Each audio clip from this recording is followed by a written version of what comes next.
There are moments in life when losing the one person you thought you couldn't live without turns out to be the very thing that saves your life. I know that sounds impossible, because if someone had told me that on the night my fiancé walked away from me, I would have laughed through my tears. I would have told them they had no idea what it felt like to watch 4 years of love disappear in a single conversation. I would have told them that some heartbreaks don't heal, that they simply become part of who you are. But I was wrong. Looking back now, I can honestly say the hardest goodbye I ever faced became the greatest blessing I never saw coming. Before I tell you what happened, I want you to think about someone you've struggled to let go of. Maybe it's a relationship you fought to save, a person you believed was your forever, or a goodbye that still hurts years later.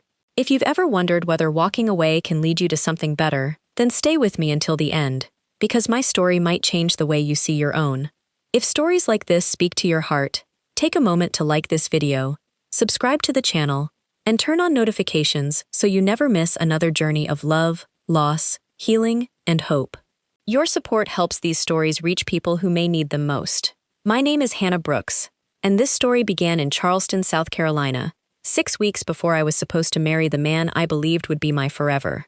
At 36 years old, I thought my life had finally fallen into place. I wasn't searching for love anymore because I believed I'd already found it. Nathan Collins wasn't just my fiancé, he was my best friend, my safe place, and the person I'd built every dream around. We had spent 4 years creating a future together, restoring an old Charleston home room by room, choosing wedding flowers, debating baby names we'd laugh about over dinner, and imagining the quiet life we believed was waiting for us. Everyone who knew us said we were the perfect couple. We rarely argued in public. We smiled in photographs that covered the walls of our home. Friends envied the way Nathan would put his arm around me at parties, and family members constantly reminded us how lucky we were to have found each other. If you had looked at us from the outside, you would have seen two people deeply in love. What you wouldn't have seen was the woman quietly disappearing behind that picture-perfect life. And I didn't realize she was disappearing until the day everything I thought I wanted was taken away. I woke up on the morning that changed my life believing I had 1,000 ordinary things to do. There were invitations to confirm, a fitting for my wedding dress that afternoon, and a call with the florist to finalize the centerpieces. Nathan had texted me before leaving for work. Dinner tonight? Our place by the marina. We should celebrate making it to the 6-week countdown. I smiled when I read it. Nothing about those words hinted that they would become the last hopeful message I would ever receive from the man I planned to marry. The entire day felt strangely beautiful. Charleston was wrapped in warm spring sunshine, the air carrying the scent of salt water and blooming jasmine. I remember thinking that life had finally become peaceful after years of uncertainty. I even caught myself humming while organizing seating charts on the dining room table. Looking back, I wonder if life gives us one final ordinary day before everything changes. By 6 o'clock, I was standing in front of my bedroom mirror trying on 3 different dresses before settling on a navy blue one Nathan once told me brought out my eyes. I curled my chestnut hair, added the small pearl earrings my mother had given me for my engagement, and drove toward the marina with butterflies that had nothing to do with fear. Our favorite restaurant overlooked Charleston Harbor. We'd celebrated birthdays there, toasted promotions, and, 3 years earlier, Nathan had asked me to move in with him while the sun disappeared behind the water. The hostess smiled the moment she saw me. "He's already here." I thanked her and walked toward our usual table. Nathan stood as I approached, but something immediately felt different. He hugged me politely instead of pulling me close. He didn't kiss my forehead like he always did. His smile never reached his eyes. I told myself he was exhausted from work. People have bad days. Relationships have quiet moments. There was no reason to panic. We ordered dinner, but neither of us touched the menus for long. Nathan kept folding and unfolding his napkin, his eyes drifting toward the harbor instead of meeting mine. Finally, I laughed softly. "Okay," I said. "You're making me nervous. What's going on?" He looked down at the table. For a long moment, he said nothing. Then he took a slow breath. "Hannah." The way he said my name made every muscle in my body tighten. I've been trying to figure out how to say this. My heart started pounding so loudly I could barely hear the music playing around us. I reached across the table and touched his hand. "Whatever it is," I whispered, "we'll figure it out." He gently pulled his hand away. That tiny movement hurt more than I can explain. He stared at the candle between us before finally looking into my eyes. "I don't think I love you the way I used to," The world didn't stop. People kept laughing. Waiters continued serving food. Glasses clinked. A couple at the next table celebrated an anniversary. Everything around me carried on as if my entire future hadn't just shattered into pieces. I waited for him to smile, to tell me it was stress. Cold feet, a terrible joke, anything. Instead, he kept talking. I've been feeling this way for months. Months. While we were choosing wedding invitations, while we were tasting cakes, while we were sending save the dates, while I was dreaming about forever. You felt this for months? I asked, barely recognizing my own voice. He nodded. I kept hoping the feeling would come back. I felt tears burning behind my eyes. So every time you told me you loved me, he couldn't answer. That silence told me everything. I searched desperately for another explanation. Is there someone else? No. Did I do something? No. Then why? He closed his eyes for a second before answering. I don't know. I just know it isn't fair to marry you when my heart isn't where yours is. I wanted to scream. I wanted to beg. I wanted to remind him of every promise we'd ever made. Instead, I sat there staring at the man I'd trusted with my entire future and realized something terrifying. He had already left this relationship. I was the only one who hadn't known. For what felt like forever, neither of us spoke. The server approached our table with 2 beautifully plated dinners, smiled, and asked if we needed anything else. Nathan quietly thanked him. I couldn't even look at the food. The smell that had made me hungry just minutes earlier suddenly made my stomach turn. When the server walked away, I finally found my voice. So, that's it? Nathan swallowed hard. I think it's the right thing to do. The right thing? I repeated, my voice trembling. You asked me to spend the rest of my life with you. You asked my father for his blessing. We bought a house together. We invited almost 200 people to our wedding. I know. You know? I let out a laugh that sounded more like a sob. You've known for months that you didn't want this. And you still let me book vendors. You still stood beside me while I tried on wedding dresses. You still kissed me goodbye every morning. I didn't want to hurt you. His words hit me like a slap. I stared at him in disbelief. You didn't want to hurt me? I whispered.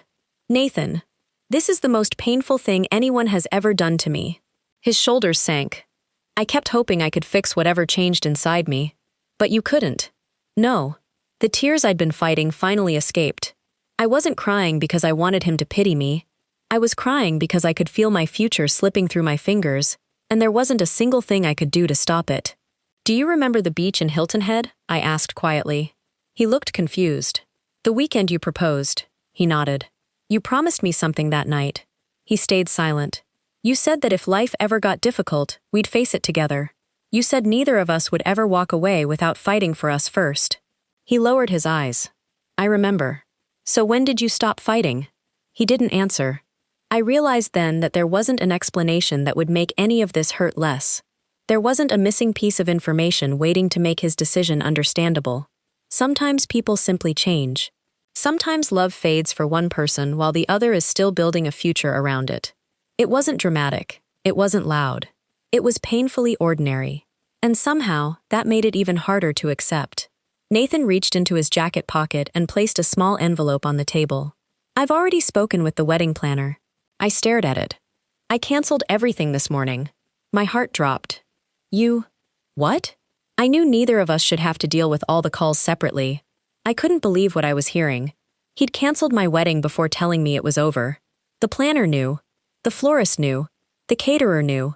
For all I knew, strangers across Charleston already knew my wedding wasn't happening, and I had walked into this restaurant still believing I was about to marry the man sitting across from me.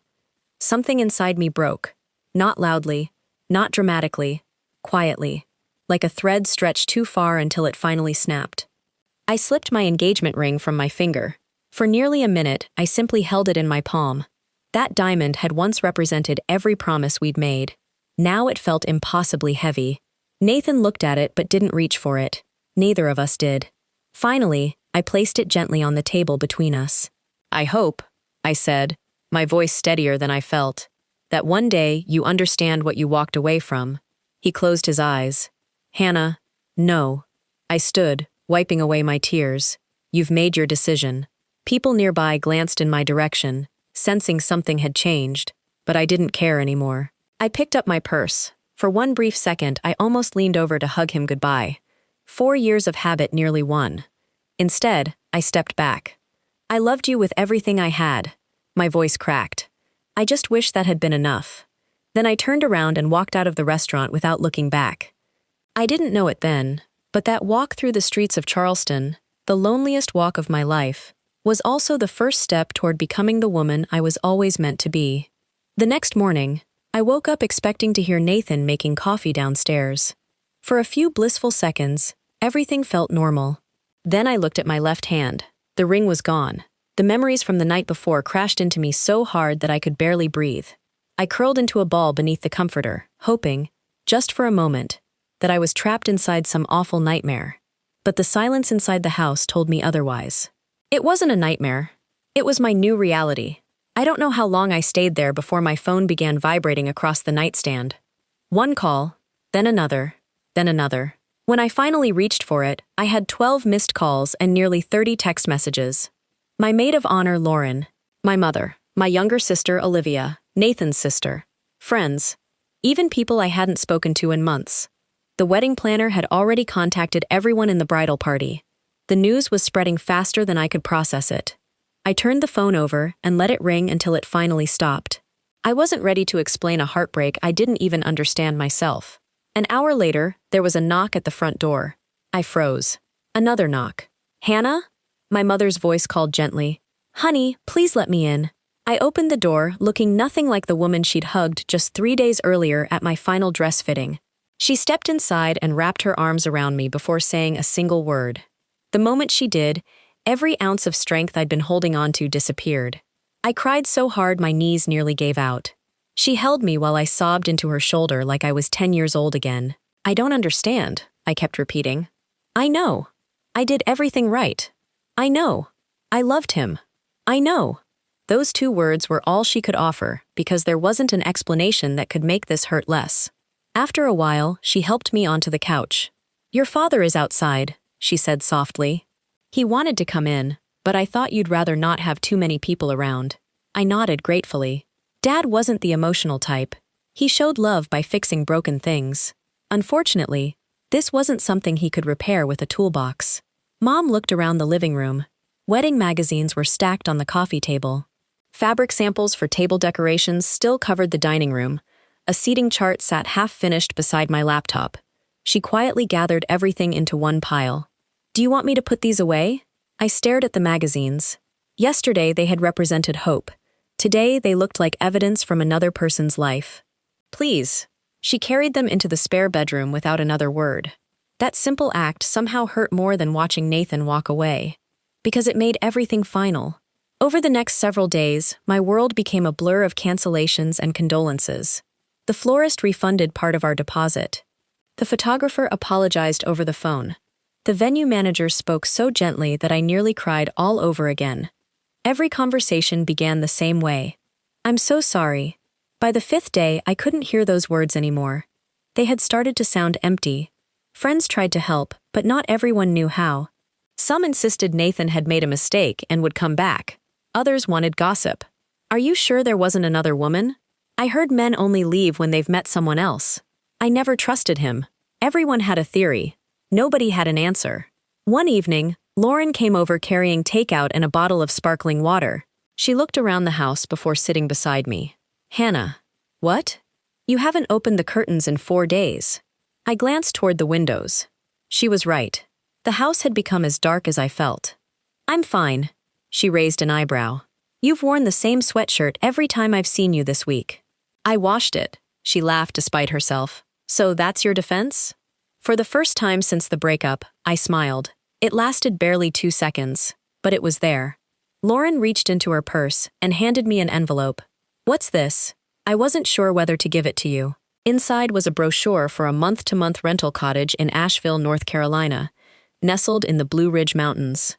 Quiet, private, surrounded by hiking trails and forests. I looked at her, confused. "My cousin owns it," she explained. "She said you could stay there for as long as you need." "I can't just run away." "Who said anything about running?" She leaned forward. "Hannah, every room in this house reminds you of a wedding that's never going to happen. Every street in Charleston holds a memory of Nathan. Every coffee shop, every restaurant, every corner of this city belongs to the life you planned. I looked around the living room. She wasn't wrong. The paint colors, the furniture, the photographs. I'm saying, every single thing had been chosen by two people building one future together. Now I was one person surrounded by ghosts. What if leaving doesn't fix anything? I asked quietly. It won't. She smiled sadly. But staying here won't either. That night, after Lauren left, I walked through the house one last time. I stood in the nursery we jokingly called the someday room. I touched the kitchen island where Nathan and I had danced barefoot while making pancakes on Sunday mornings. I sat on the back porch where we'd watched thunderstorms roll across Charleston every summer. Every memory felt like another goodbye. Around midnight, I walked into the bedroom and pulled 2 suitcases from the closet. I folded clothes without thinking. Jeans, sweaters, a few dresses. Running shoes, my favorite books, nothing more. Everything else could wait. The next morning, I loaded my SUV. The last thing to jump into the back seat was my golden retriever, Bailey.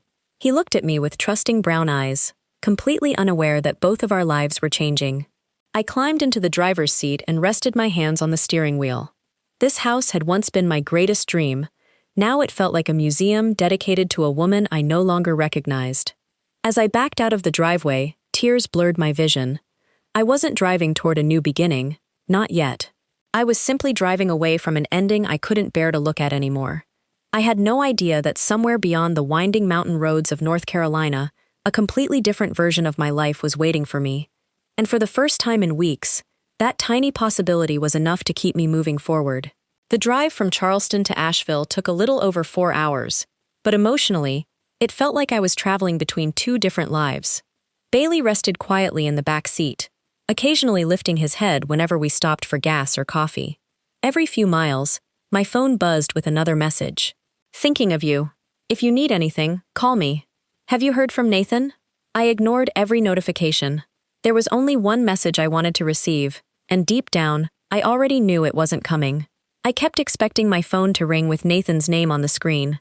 I imagined him saying he'd made a terrible mistake, that fear had gotten the best of him, that he couldn't imagine his life without me.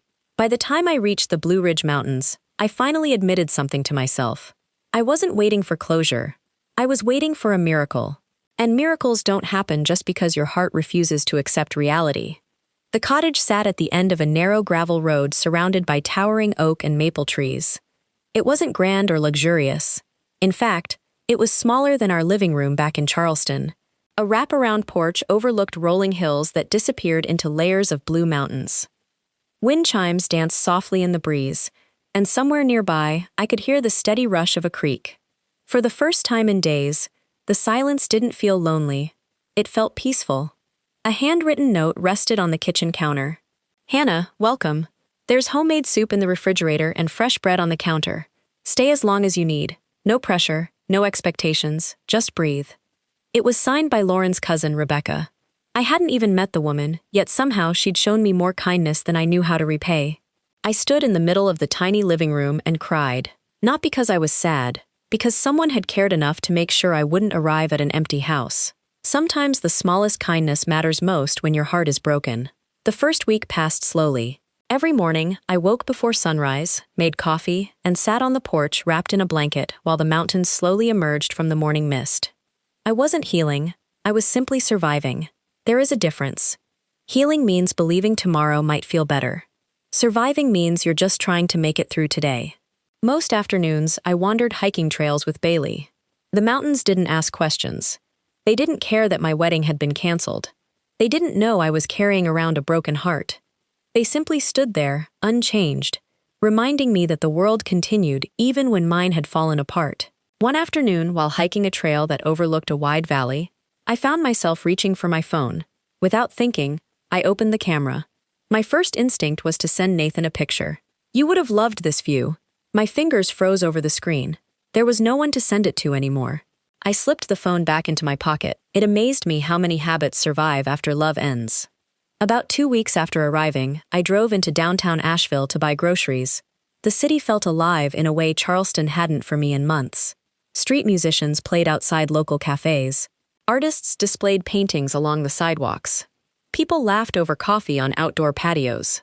Nobody recognized me. Nobody whispered about the canceled wedding. Nobody looked at me with sympathy. To every stranger I passed, I was simply another woman buying groceries on a Tuesday afternoon. I hadn't realized how badly I needed that. At the checkout line, the cashier smiled warmly. "Paper or plastic?" "Paper, please." "You new around here?" I hesitated before answering. "I think so." She laughed. I've never heard anyone answer it like that. Neither had I. Because the truth was, I didn't know if I was visiting or starting over.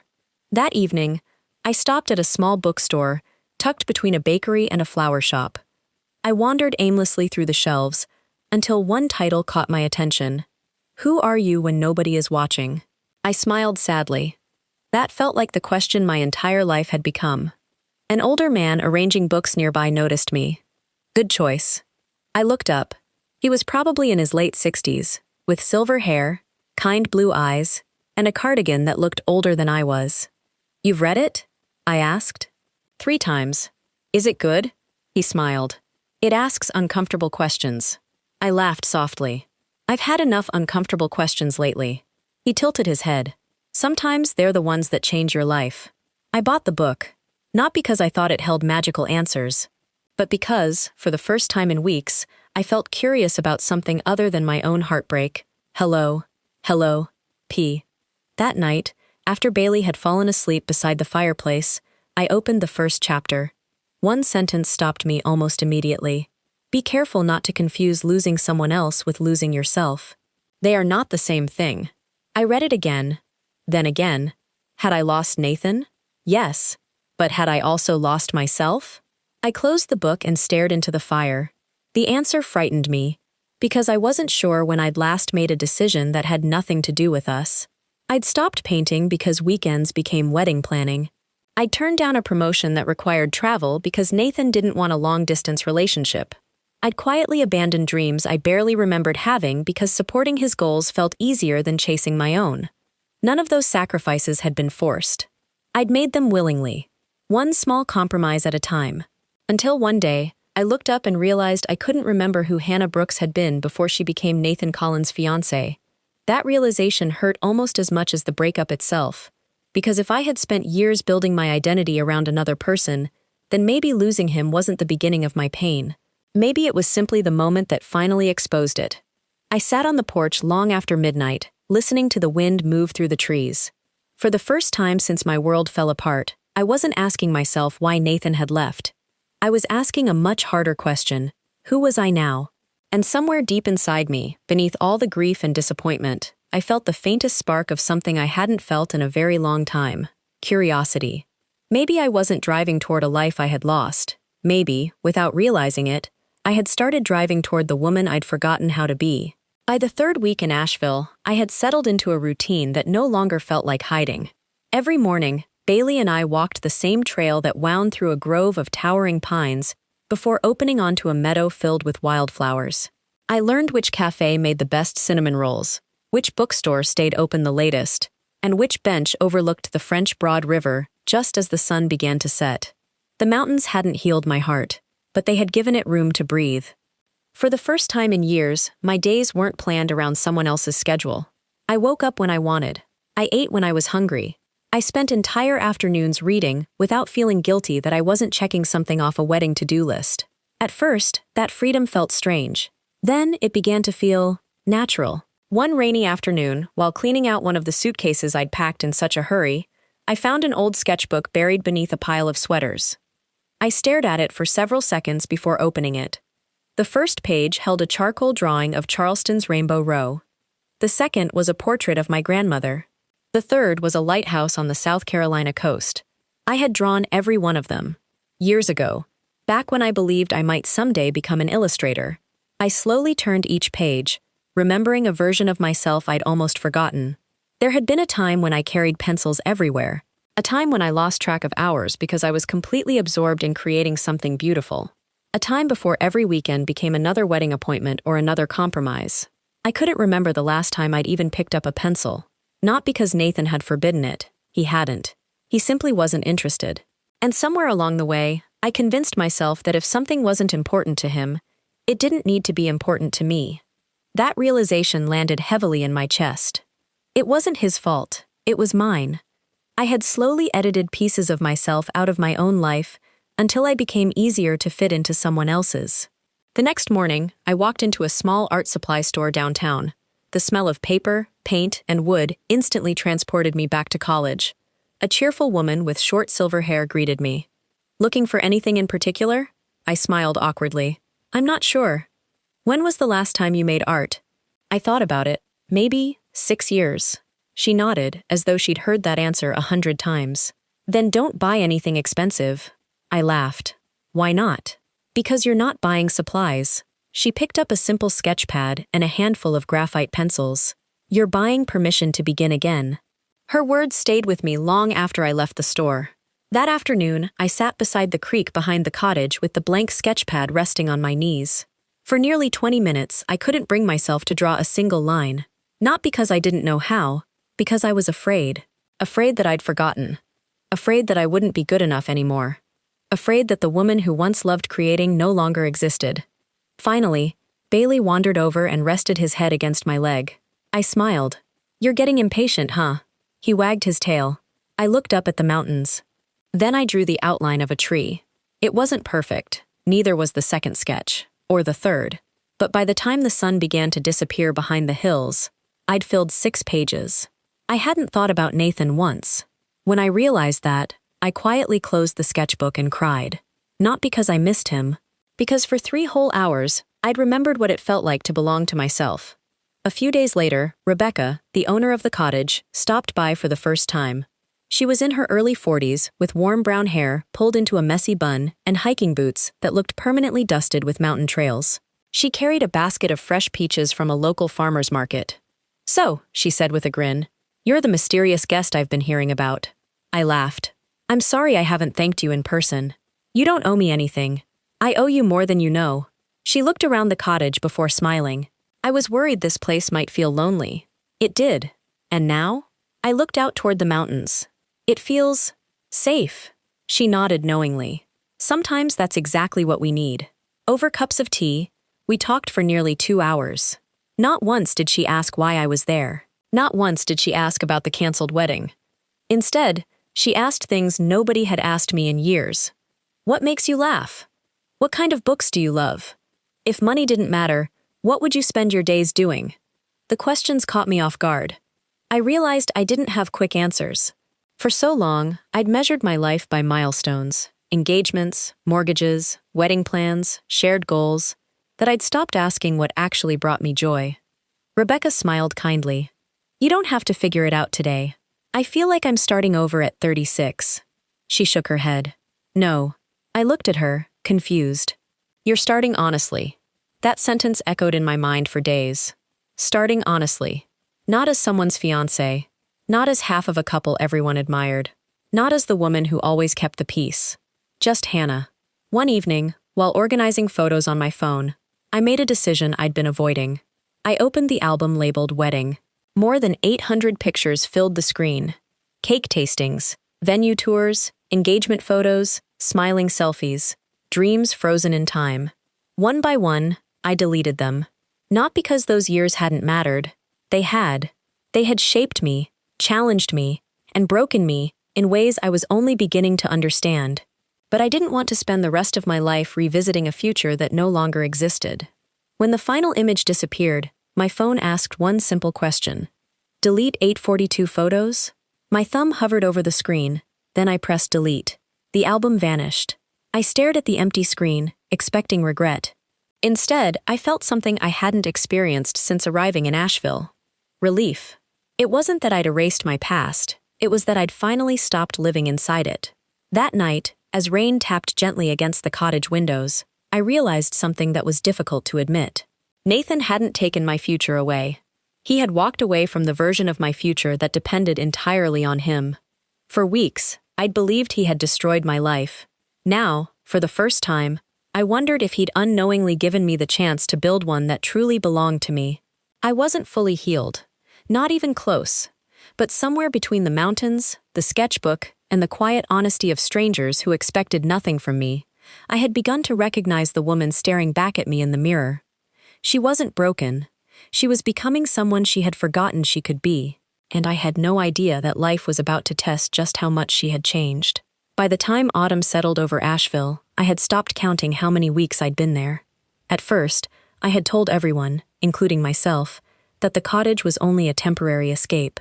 I'd stay long enough to clear my head, then return to Charleston and figure out what came next. But somewhere between morning walks with Bailey, afternoons spent sketching by the creek, and evenings watching the sun disappear behind the Blue Ridge Mountains, temporary quietly became home. For the first time in years, I wasn't living according to a timeline. There was no wedding date hanging over my head, no guest list to update, no expectations to meet except my own. One crisp Saturday morning, Rebecca knocked on my door carrying 2 cups of coffee. "I have a favor to ask." I smiled. "You've already done enough for me. I volunteer at the Community Arts Center every weekend." I raised an eyebrow. "They're hosting an exhibition for local artists next month." "That sounds wonderful." "It is." She grinned. "But one of our instructors broke her ankle yesterday." I frowned sympathetically. "What does that have to do with me?" She looked directly at me. "I want you to teach the beginner sketching class." I laughed so hard I nearly spilled my coffee. "No." "Why not?" "Because I'm not an instructor. You've shown me your sketchbook. That doesn't make me qualified." "Hannah." She folded her arms. "You're confusing confidence with ability. I haven't drawn seriously in years, and yet every page you've shown me reminds people why art matters." I shook my head. "I can't stand in front of strangers pretending I know what I'm doing." Rebecca smiled. "Here's a secret." She leaned closer. "Almost everyone who teaches something meaningful feels exactly like that." I wanted to say no again. Instead, I heard myself asking the question that surprised even me. "When's the class?" The following Saturday, I stood in front of 12 complete strangers with sweaty palms and a sketchbook clutched against my chest. The room smelled of fresh paper, graphite, and coffee. Everyone waited for me to begin. For one terrifying moment, I forgot every word I'd planned to say. Then I noticed an elderly gentleman sitting near the back. His hands trembled slightly as he held his pencil. Beside him sat a teenage girl who looked equally nervous. Suddenly, I realized something. They weren't expecting perfection. They were simply hoping someone would help them start. I smiled. "My name is Hannah." My voice was shaky. "And if you've come here believing you're not talented enough to draw..." Several people nodded. So did I. A ripple of laughter filled the room. The tension disappeared. For the next 2 hours, we talked about lines, light, mistakes, and why the blank page often scares us more than failure itself. When the class ended, the elderly gentleman approached me. "My wife passed away last winter," he said quietly. "I bought this sketchbook because she always wanted me to learn." He held up a simple drawing of a mountain. "It isn't much." I studied it carefully. "No," I smiled. "It's a beginning." Tears filled his eyes. "Thank you." After he left, I sat alone in the empty classroom for several minutes. That single conversation stayed with me the entire drive home. For years, I'd believed my purpose was tied to becoming someone's wife. Now, without expecting it, I'd spent one morning helping strangers believe in themselves. The feeling was unlike anything I'd experienced before. A month later, Rebecca burst into the cottage carrying exciting news. "The gallery wants your drawings." I stared at her. "My what?" "Your sketches." I laughed. "They're just practice." "They're beautiful." "No." She placed an envelope on the kitchen table. "They're offering you a space in the winter exhibition." I opened the letter. It was real. Someone I had never met believed my work deserved to be displayed alongside professional artists. A few months earlier, I would have immediately looked to Nathan for his opinion. Would he think it was a good idea? Would it fit our schedule? Would he support it? This time, there was no one else to ask, only me. I signed the acceptance form that afternoon. It felt strangely empowering, not because the exhibition guaranteed success, but because the decision belonged entirely to me. The night of the exhibition arrived with clear skies and a sharp winter breeze. I almost didn't go. Standing in a room where strangers would judge something I'd created felt impossibly vulnerable. Rebecca refused to let me back out. "You've spent enough years hiding." She adjusted the scarf around my neck. "Tonight, you let yourself be seen." When we entered the gallery, my heart nearly stopped. 3 of my charcoal landscapes hung beneath soft lighting. A small card beside each one read, "Hannah Brooks, Charleston, South Carolina." For a long moment, I simply stared, Seeing my own name displayed there made something shift inside me.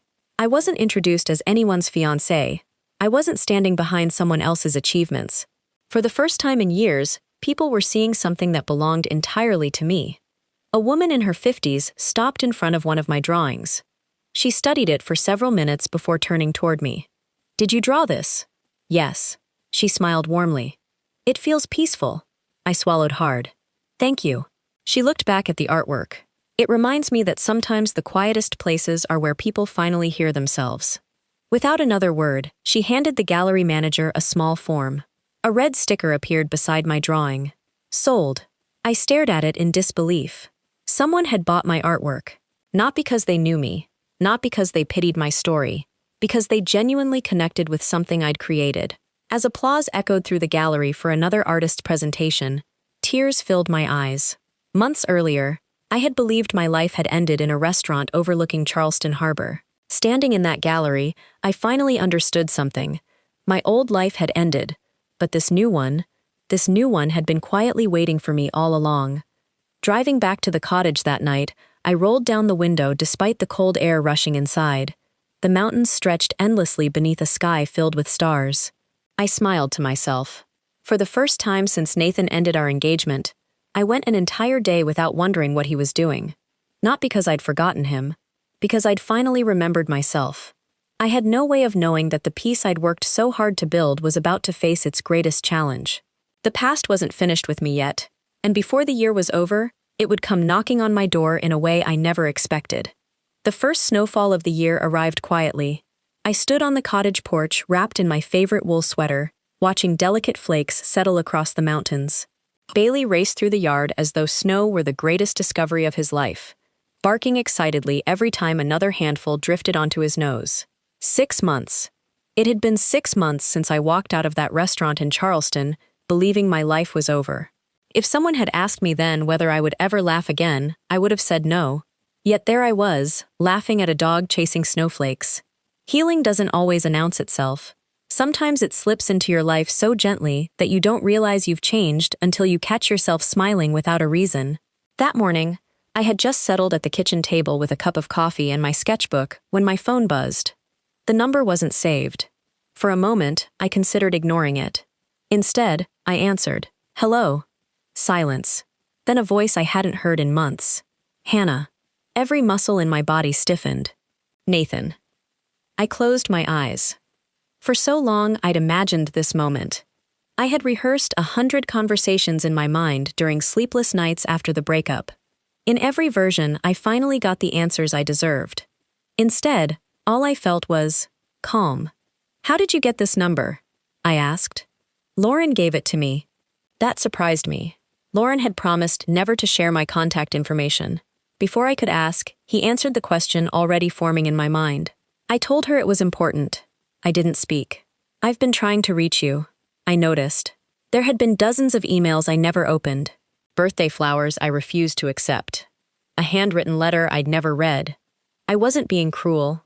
I simply knew that reopening old wounds before they had healed would only leave me bleeding again. Nathan cleared his throat. "Can we talk?" "We're talking. I mean, in person." I looked out at the mountains. Snow continued falling as though the world had no idea my past had just stepped back into it. "I don't think that's a good idea. Please." There was something different in his voice. Not confidence, not certainty, desperation. "I owe you an explanation." I smiled sadly. "You had one the night you left." "I know. And you used it." Another long silence. Finally, he spoke. "I'm in Asheville." My heart skipped. "What?" "I drove up yesterday." I stood so quickly the chair scraped across the wooden floor.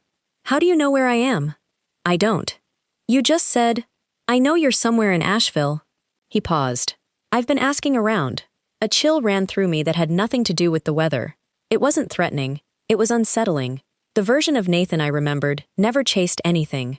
Certainly not me. "What do you want?" "I want 5 minutes." "I don't think that's fair." "Hannah." "No." My voice remained steady. "You ended our relationship in one conversation. You don't get to decide when another one begins." I ended the call before he could answer. For several minutes, I simply stood there staring at the phone in my hand. Bailey wandered inside and rested against my leg. I scratched behind his ears, trying to slow my racing thoughts. Why now?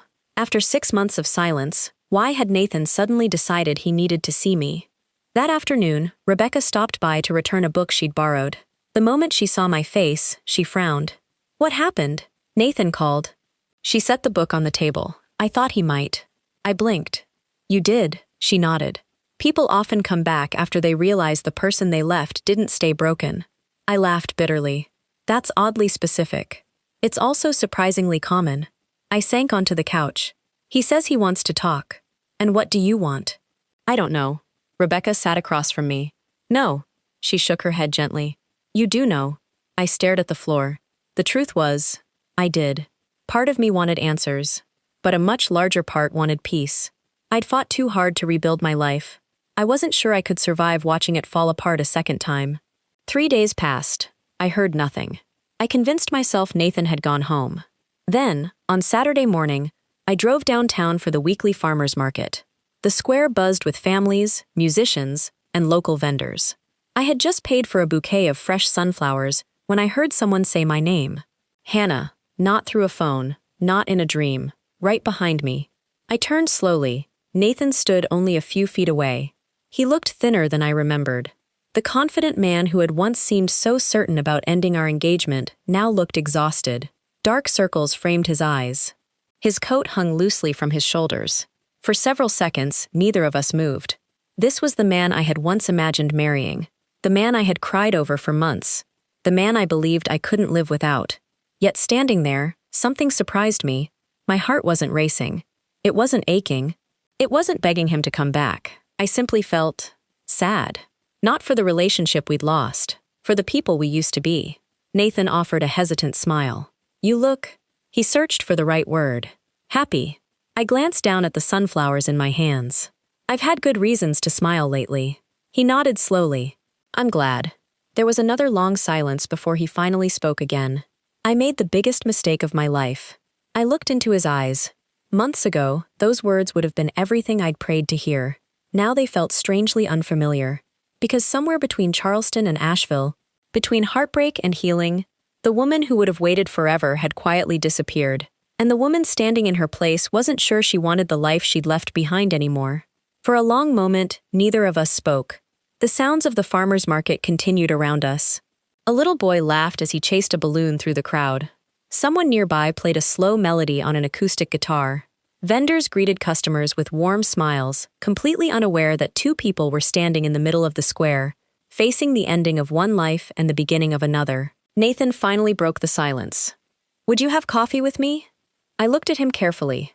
6 months earlier, I would have agreed before he finished asking. Now I hesitated. Not because I was afraid of seeing him, because I was afraid of reopening a chapter I'd worked so hard to close. I'll give you 30 minutes, I said. His shoulders relaxed. Thank you. We walked to a small cafe a few blocks away. Ironically, it reminded me of the restaurant in Charleston where everything had fallen apart. Only this time, I chose a table by the window, not tucked away in a corner. I wasn't hiding anymore. After the waitress brought our drinks, Nathan wrapped both hands around his coffee cup. I've replayed that night 1,000 times. I remained silent. I don't expect forgiveness. You shouldn't. He nodded. I know. He took a slow breath.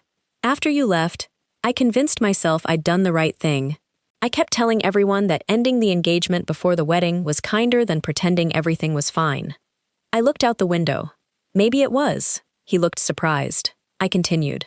If you truly didn't love me anymore, marrying me would have been a bigger lie. He lowered his eyes. I know that now. No. I shook my head gently. You knew it then. That truth hung between us. He had hurt me, but he had also refused to build a marriage on dishonesty. Both things could be true at the same time. Nathan rubbed his hands together nervously. The problem is, he hesitated. I thought leaving would make me feel free. I said nothing.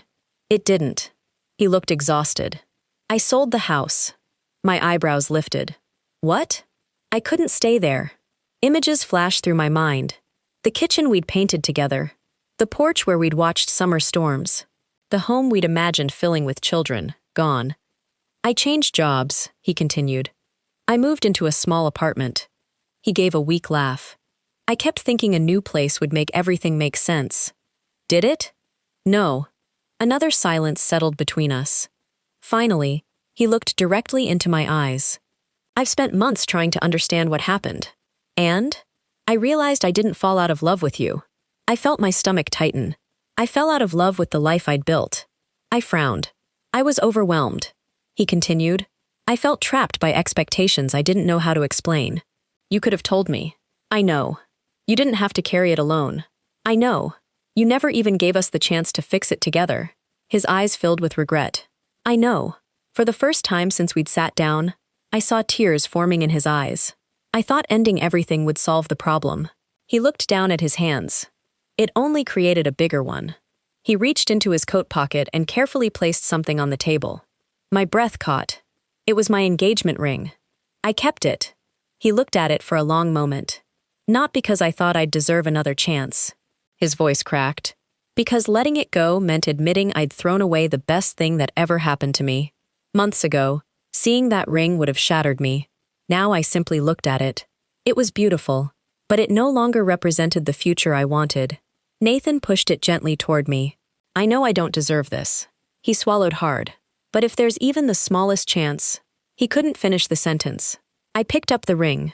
The diamond caught the afternoon sunlight, sending tiny reflections across the table. I remembered the excitement I felt when he first slipped it onto my finger. I remembered calling my parents. Calling Lauren. Showing complete strangers because I couldn't stop smiling. That woman had loved with everything she had. I would never regret that. Slowly, I closed my hand around the ring. Nathan watched me hopefully. I looked into his eyes. I forgive you. Relief washed across his face. Then I continued. But forgiveness isn't the same thing as going back. His smile disappeared. Hannah, I spent months believing my life ended because you left. I placed the ring back on the table. But here's what actually happened. I smiled softly. I finally met myself. He stared at me. I remembered the dreams I'd buried.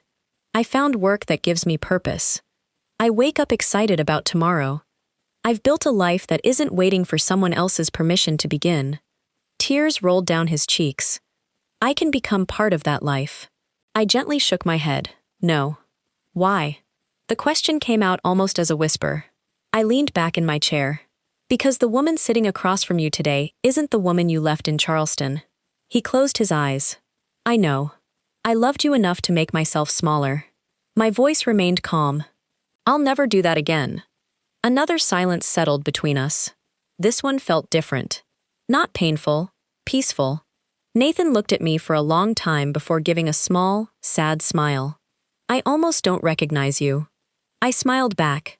I didn't recognize myself for years. He let out a quiet laugh through his tears.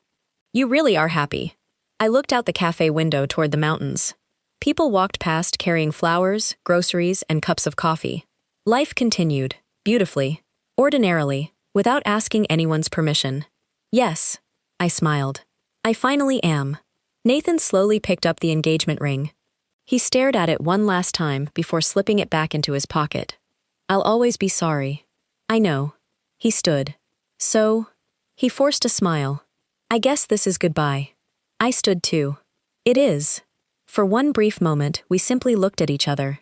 Then, without another word, Nathan walked toward the cafe door. Just before stepping outside, he turned around. I hope whoever gets to love you next understands how lucky they are. I smiled gently. I hope so too. He nodded once, then he disappeared into the crowd. I watched him until I couldn't see him anymore. There were no tears, no regrets, no desperate urge to run after him. Only gratitude. Because sometimes the greatest act of love isn't holding on. Sometimes it's having the courage to let go. As I stepped out of the cafe into the cool mountain air, I realized something remarkable. The hardest goodbye of my life had finally become my easiest goodbye. And somehow, I knew the greatest blessing was still waiting just around the corner. A year later, I found myself standing in front of another room filled with strangers. Only this time, I wasn't nervous.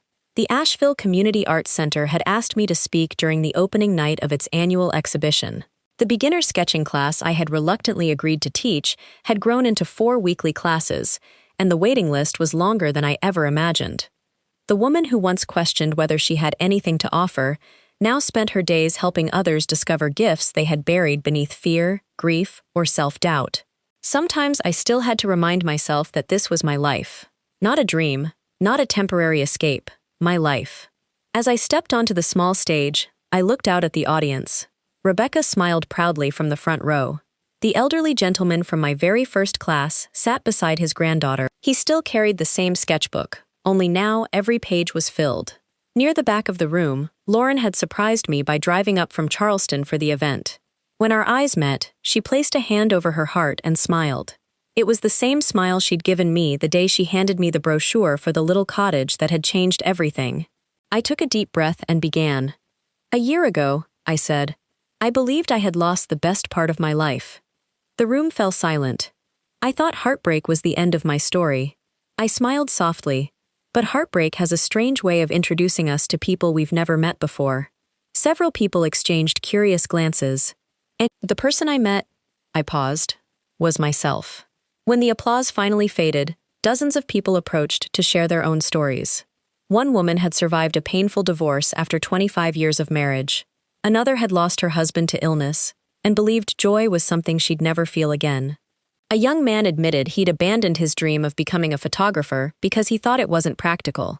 Listening to them, I realized something beautiful. Pain changes every life, but it doesn't have to define it. Later that evening, after everyone had gone home, I walked alone through the gallery. My latest collection of drawings lined the walls. Mountains, rivers, sunrises, old barns, quiet places that had slowly stitched my heart back together. I stopped in front of the very first sketch I'd made beside the creek months earlier. The lines were uneven. The shading wasn't perfect. Yet it remained my favorite, not because it was my best work, because it marked the moment I started believing there might still be a future worth drawing. Rebecca joined me. "You've come a long way." I laughed softly. "I almost didn't come at all." She smiled. "You know what I think?" "What?" "I think Nathan gave you something he'll never fully understand." I looked at her. "He gave you back your own life." For a moment, neither of us spoke. The truth settled gently between us. For months after the breakup, I'd thought Nathan had stolen everything from me. My future, my security, my happiness. But standing there, surrounded by a life I had built with my own hands, I finally understood. He hadn't taken those things. He had unknowingly cleared the path for me to discover them. A few weeks later, I drove back to Charleston for the first time since leaving. Not because I missed my old life, because I no longer feared it. The city looked exactly as I remembered. The cobblestone streets, the harbor, the familiar cafes, the old neighborhood. I even drove past the house Nathan and I had once shared. Another family lived there now. Children's bicycles rested in the driveway. A porch swing gently moved in the breeze. I smiled.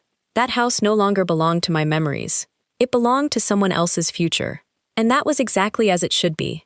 Before leaving town, I stopped at the waterfront restaurant where my engagement had ended. I ordered a cup of coffee and sat at a table overlooking the harbor.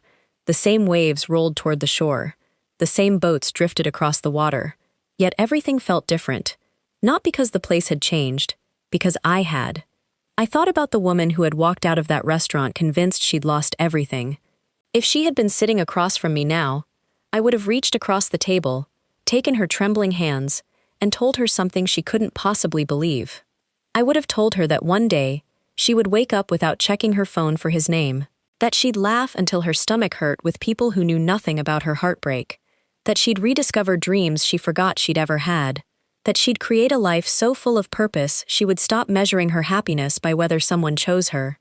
Most importantly, I would have told her that the love she spent years searching for in another person had been quietly waiting inside her all along. As the sun began to set over Charleston Harbor, I took one last sip of coffee and stood. I didn't say goodbye to Nathan. I didn't say goodbye to the past. I simply walked toward my car with a peaceful heart. Because goodbyes aren't always about leaving someone behind. Sometimes they're about finally meeting the person you've been trying to become. If there's one thing I hope you carry with you after hearing my story, it's this. Never measure your worth by the person who couldn't see it. Never mistake the end of one chapter for the end of your life. And never be afraid of the goodbye that breaks your heart today. Because it may be making room for the blessing you'll spend the rest of your life thanking God for tomorrow. My name is Hannah Brooks. And the hardest goodbye I ever lived through became the greatest blessing I never expected. Thank you for listening to my story. If you're walking through your own season of heartbreak, I hope this reminds you that healing doesn't happen all at once, but it does happen. Take care of yourself, keep believing that better days are ahead, and if this story touched your heart, don't forget to like this video, subscribe to the channel, and share it with someone who may need to hear these words today. Sometimes, one story can change a life.